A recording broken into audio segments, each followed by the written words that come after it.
All right, picture this. It's 10:14 p.m., you're staring in the mirror, and you decide, you know what, tonight I'm shaving with a Beck's bottle cap. I mean, come on, that's just gloriously absurd, right? And that redness on your face? Well, buddy, I think that's more from rust than any sudden burst of anger. Oh, yeah. Definitely sounds like one of those nights that requires some unconventional grooming techniques. But seriously, what in the world is going on here? Is it a DIY project gone wrong, or is there something deeper, something more explosive lurking beneath this bizarre scenario? That's exactly what I was thinking. And that's why we are diving deep today into an article called The Bottle Cap Killer by Stephen Pinkwart. It's about this guy, late at night, armed with a beer cap and the desire for a smooth face. But for him, Beck seems to be more than just a cheap beer, you know? It's like a flashback to all those failed relationships in smoky bars, those encounters with people whose deodorant clearly gave up hours ago, and of course, that one poetry slam that went so spectacularly wrong. Beck is a trauma trigger, huh? Interesting. But why the whole bottle cap shaving thing? Was it some kind of dare for bored alcoholics or a desperate cry for attention? That's the question that's haunting us today. Our mission, my friend, is to unpack this whole crazy situation.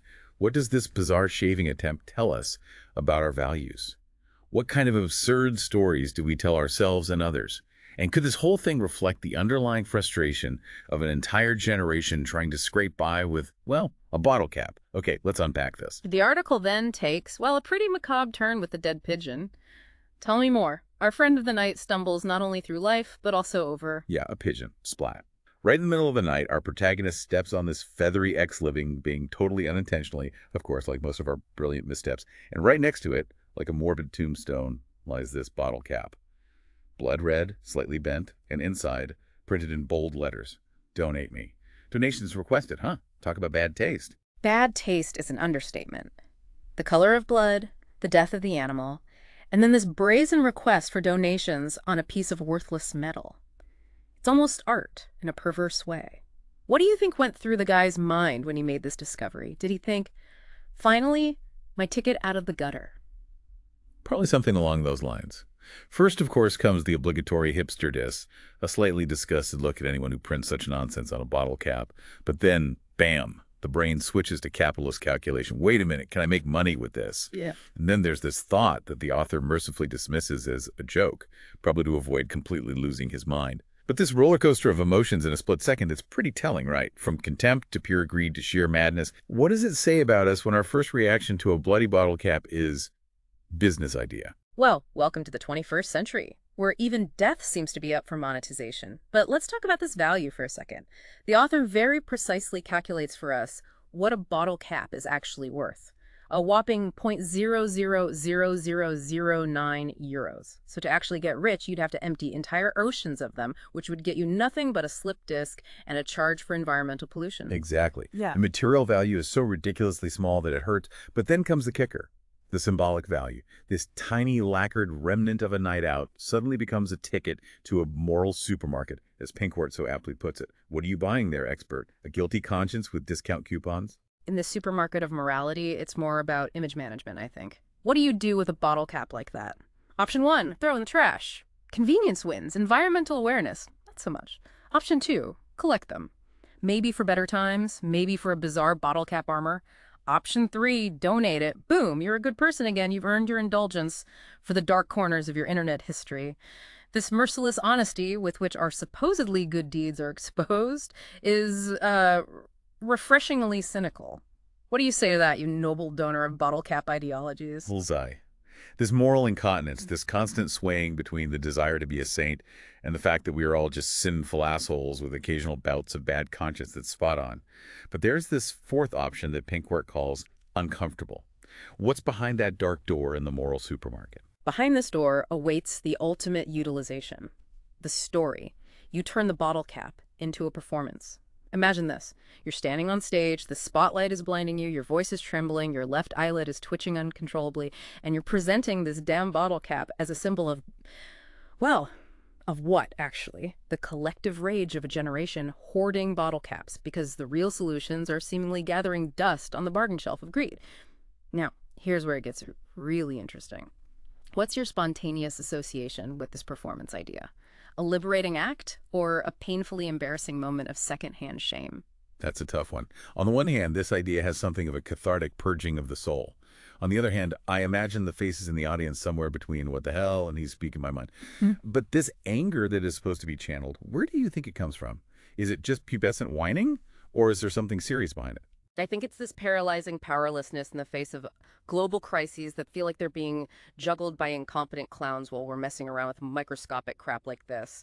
Collecting worthless stuff becomes a symbol of a society where real value has either perished or at least doesn't matter a damn anymore. But the author backs up his thesis with a few, let's say, illustrative examples. Let's take apart this dialogue with the trash goblin, who was doing most of the talking there. Yes, the trash goblin and his inner circle.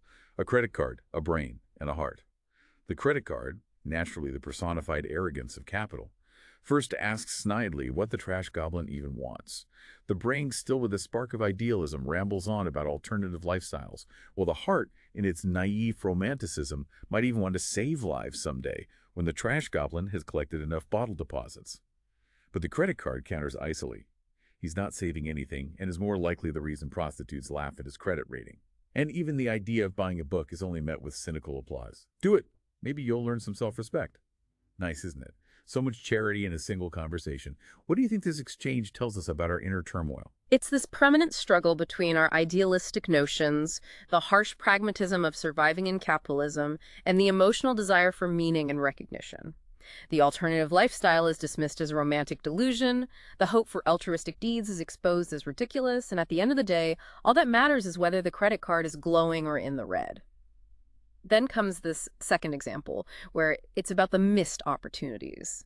Who's whining in whose ears? There, the brain rummages through the mothballs of missed opportunities and wistfully remembers law school, which somehow fizzled out, while the credit card succinctly points to the current overdraft. And in the midst of it all, the heart, of course, babbling about love, but promptly criticized by the brain for always loving the wrong ones, for example. Poetry slams, which offer a stage but are simultaneously portrayed as career killer number one. So what does this all mean? Is poetry the new heroine for failed existences? It reflects this paradoxical situation. Many young people have dreams and talents, but at the same time, they see how these are crushed by the constraints of economic life.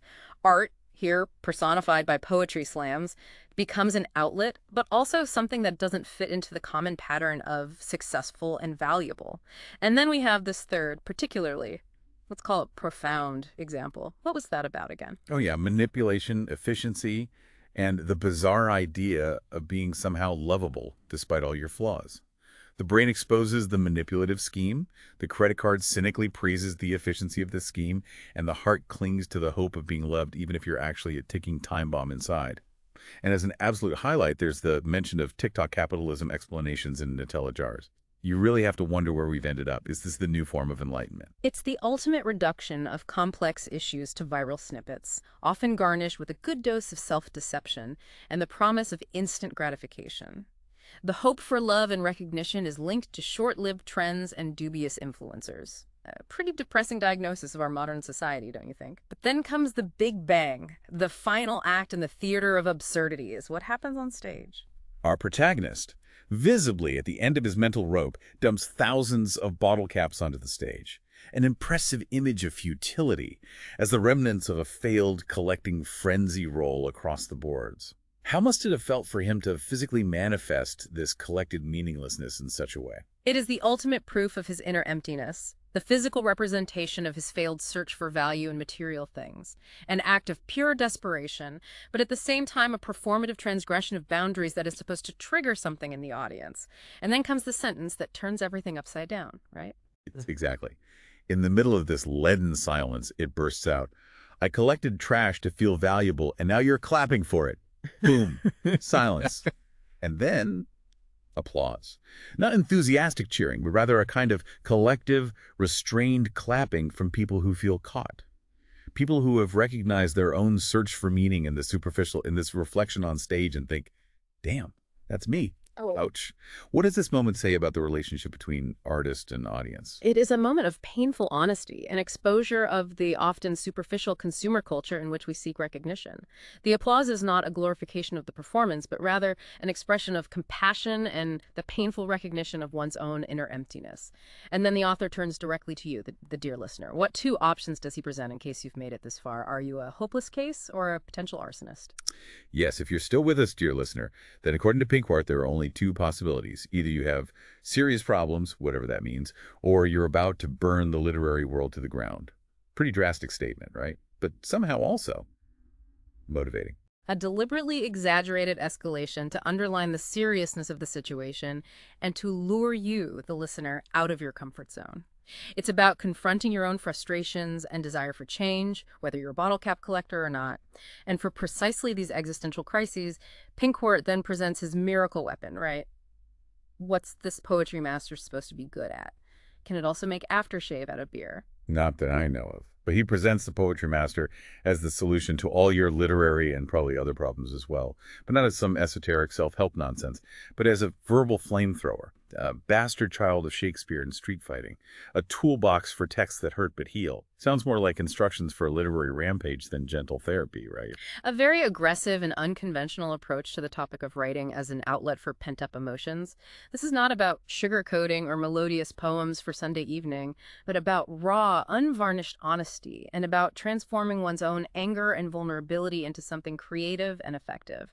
And then he asks you one final question, dear listener. What choice do you have? Exactly. The ultimate decision is yours. Do you want to burn on stage or vanish in the crowd? Your call. And even the inner voices, brain, credit card, and heart have different opinions about this poetry master. The brain is skeptical, of course. The credit card sees it pragmatically as a better investment than some meaningless NFTs. And the heart, well, it clings to the vague hope of redemption from eternal loneliness. Typical heart. Always so emotional. This personification of inner conflicts is a brilliant move to illustrate the turmoil of modern man. And if you feel addressed now, dear listener, Then you know what to do. The links to the book, both in German for Germany, Austria, and Switzerland, and in English for all other citizens of the world struggling with bottle cap woes, can be found in the show notes. Stay creative or not, it's your decision. And with that, we say goodbye for today from the moral supermarket of podcast entertainment. Book recommendation for all literary arsonists and those who want to become one. Poetry Master, Posy Craft, and 7 Again. stay creative, Stefan.